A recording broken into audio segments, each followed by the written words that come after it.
मैं राजेंद्र जोशी, सह आचार्य अर्थशास्त्र विभाग, राजकीय महाविद्यालय सांभरलेक। मैं आज अर्थशास्त्र की परिभाषा के बाद अर्थशास्त्र के कितने प्रकार होते हैं और इसका डिवीज़न किस आधार पर किया जाता है और ये डिवीज़न क्या वास्तविक कितना आपस में संबंध रखता है, ये सारी बातें आज हम करेंगे।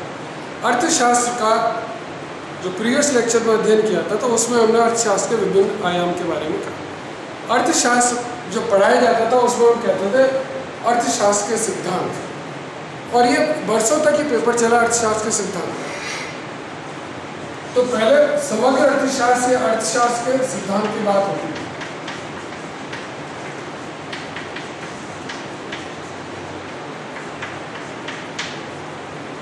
अर्थशास्त्र का सिद्धांत, इसमें सभी तरह की अर्थशास्त्र आ जाती थी, चाहे आज की तारीख में माइक्रो इकोनॉमिक्स कहो तो भी आ जाती थी, मैक्रो इकोनॉमिक्स कहो तो भी आ जाती थी। लेकिन ये नाम रैगनर फिश ने दिए थे। ये जो डिवीज़न हुआ, ये डिवीज़न रैगनर फिश ने दिया था 1936 में। तो 1933 में इसमें मंदी का युग था, यहाँ पर मंदी आई थी 1933 से 36 तक ले गए। यहाँ पर पूरे वर्ल्ड में मंदी का युग प्रारंभ हुआ था। मंदी 1929 से ही इसके प्रभाव आने शुरू हो गए थे, जिसे आज हम कह सकते हैं मंदी का युग है। वैसे 1933 में मंदी का युग प्रारंभ हुआ था, और यहाँ पर मंदी के युग में आया तो उसमें एक बिल्कुल अर्थशास्त्र का दृष्टिकोण बदल गया। वो अर्थशास्त्र का दृष्टिकोण जब बदल गया, वहाँ पर एक रैगनर फिश वर्णन का अर्थशास्त्र दो रूप में पढ़ाई जा सकती। एक अर्थशास्त्र जिसे हम कहते हैं माइक्रो इकोनॉमिक्स, व्यष्टि अर्थशास्त्र, और दूसरा हम कह सकते हैं मैक्रो इकोनॉमिक्स या समष्टि अर्थशास्त्र। तो अब आप ये कि ये 1933-36 में जब रैगनर फिश की बात करते हैं तो वहाँ उन्होंने ये सारी डिवीज़न दिए थे। पहली बार आया था एक टर्म हमने यूज़ की थी, माइक्रो और मैक्रो। ये पहली बार शब्द इस्तेमाल हुआ, माइक्रो और मैक्रो। ये अंग्रेजी के शब्द नहीं है, ये ग्रीक अल्फ़ाबेट है। ग्रीक लैंग्वेज में ये है माइक्रोस और मैक्रोस। तो ग्रीक अल्फ़ाबेट है। बहुत सारी जो लिटरेचर हम लेते हैं ग्रीक फिलॉसफी से, ग्रीक लिटरेचर से हमारे यहाँ पे आता है, वो नाम भी हम लेते हैं, लेकिन अंग्रेजी में ये नाम बदल गए। हमने माइक्रोस को माइक्रो कर दिया और मैक्रोस को मैक्रो इकोनॉमिक्स कर दिया। ग्रीक अल्फ़ाबेट मैक्रोस था, उसको सिर्फ हमने इंग्लिश में जो नाम चेंज किया वो इस ढंग से यहाँ पे देखने को मिलता है। अब माइक्रो और मैक्रो इकोनॉमिक्स, ये दो, अभी माइक्रो इकोनॉमिक्स क्या है और मैक्रो इकोनॉमिक्स क्या है, इन दोनों में क्या संबंध है, आज हम इस लेक्चर में यही डिस्कस करेंगे। माइक्रो इकोनॉमिक्स, माइक्रो का मतलब होता है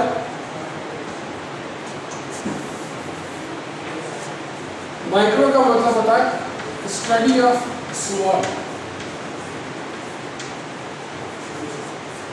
और मैक्रो का मतलब है स्टडी ऑफ लार्ज।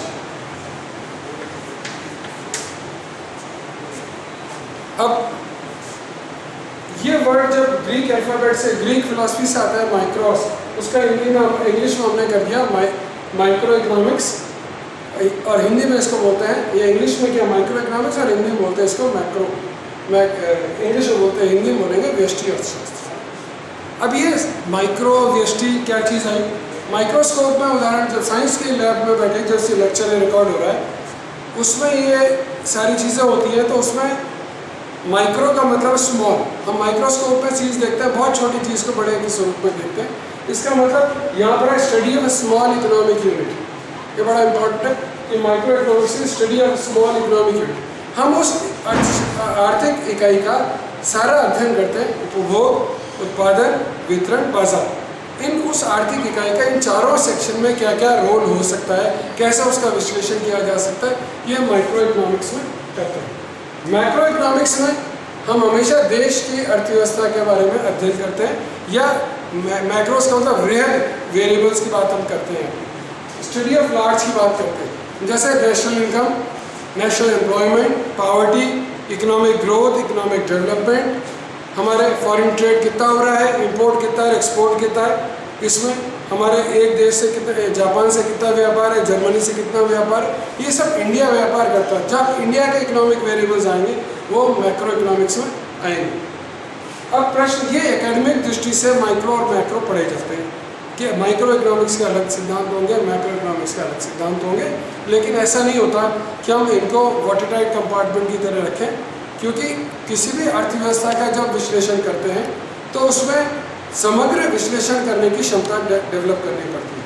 यहाँ पर माइक्रो क्या है और मैक्रो क्या है, और दोनों मिलके ही ये सारा विश्लेषण में सहायता करते हैं।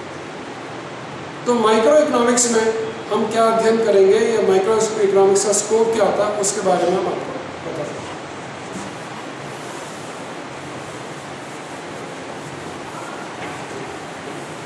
उसके पहले मैं आपको अर्थशास्त्र में क्या क्या किस किस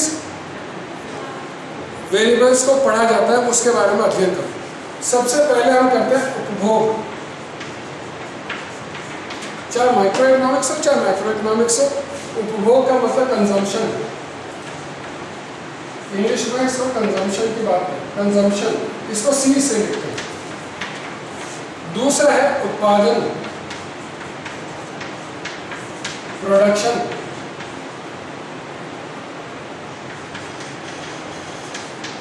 तीसरा है यहाँ पर एक्सचेंज, वितरण।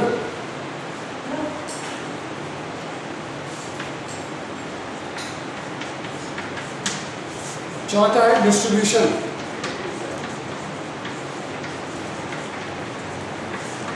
चार इकोनॉमिक एक्टिविटी होती है, कंजम्पशन, प्रोडक्शन, डिस्ट्रीब्यूशन और एक्सचेंज, और उसके बाद वापस कंजम्पशन आ जाता है।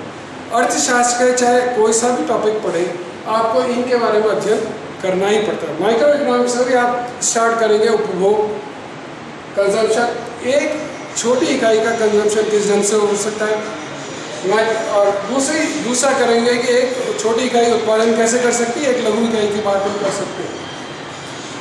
तीसरा एक्सचेंज, बाजार की बात यहाँ पे की जा सकती है कि यहाँ पर एक छोटा सेलर किस ढंग से बेचेगा, एक प्रोड्यूसर किस ढंग से बेचेगा, वो सारी बातें यहाँ पर आ सकती है। फिर डिस्ट्रीब्यूशन की बात आती है। डिस्ट्रीब्यूशन में हम कह सकते हैं कि श्रम को उसका कितना प्रतिफल मिल रहा है, एक भूमि को उसका कितना प्रतिफल मिल रहा है, पूंजी को कितना प्रतिफल मिल रहा है।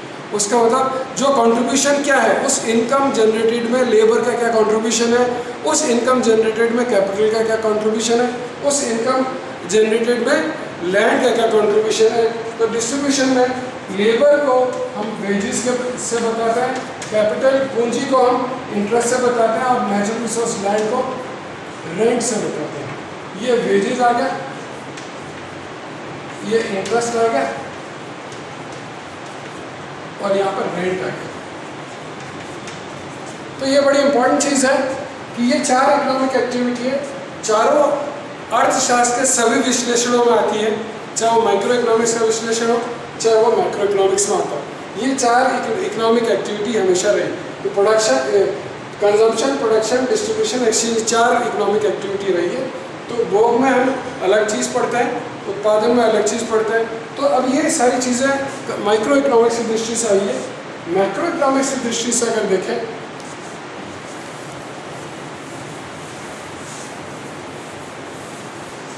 मैक्रो इकोनॉमिक्स की दृष्टि से देखें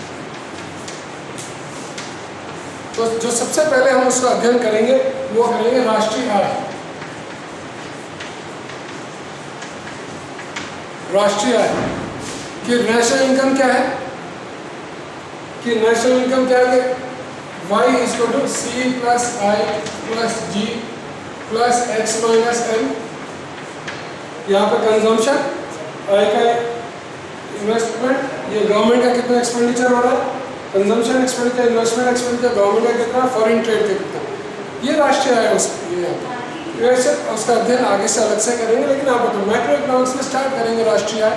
यहाँ पर हम कंजम्पशन के बारे में पढ़ेंगे, विनियोजन के बारे में पढ़ेंगे, विदेशी व्यापार के बारे में पढ़ेंगे, राष्ट्रीय जो अर्थव्यवस्था की समस्या उनके बारे में भी अध्ययन करेंगे।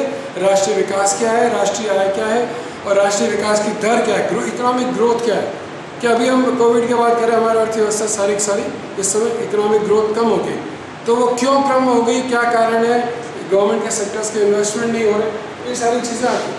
तो हमारे रोज़गार की स्थिति क्या है, कितने लोग बेरोज़गार हैं, कितने लोग रोज़गार प्राप्त हैं, फॉर्मल सेक्टर में कितने लोग हैं, इनफॉर्मल सेक्टर में कितने लोग हैं, तो रोज़गार की स्थिति भी आएगी। हम कितनी बचत, राष्ट्रीय बचत कर पाते हैं, राष्ट्रीय आएगा कितना % हम बचत कर पाते हैं।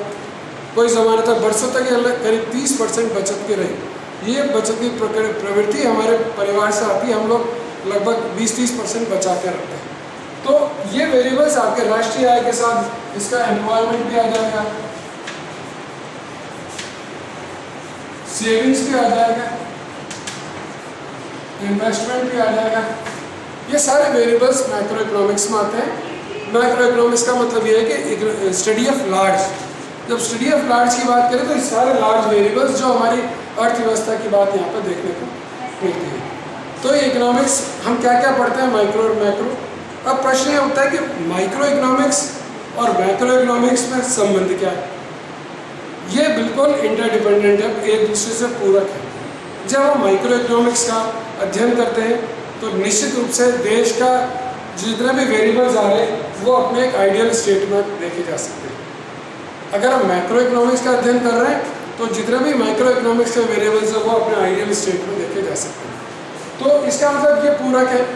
इससे चाहे माइक्रो और मैक्रो, हमें वो मतलब है कि ये डिब्बे वाली अलग हो सकते हैं, वाटरटाइट कंपार्टमेंट नहीं, लेकिन एक ट्रेन का एग्जांपल है, ट्रेन का गंतव्य स्थान तो एक ही रहेगा चाहे किसी भी डिब्बे में ट्रैवल करें। तो हमें इकोनॉमिक एनालिसिस के लिए माइक्रो इकोनॉमिक्स और मैक्रो इकोनॉमिक्स से दोनों के वेरिएबल्स का एनालिसिस यहाँ पर करना पड़ता है, दोनों को लेकर एक समग्र मूल्यांकन यहाँ पे करना पड़ता है। तो ये आज के लेक्चर में था, माइक्रो इकोनॉमिक्स का है, मैक्रो इकोनॉमिक्स का है, इन दोनों के रिलेशनशिप क्या है। ठीक है, आगे लेक्चर इसके बाद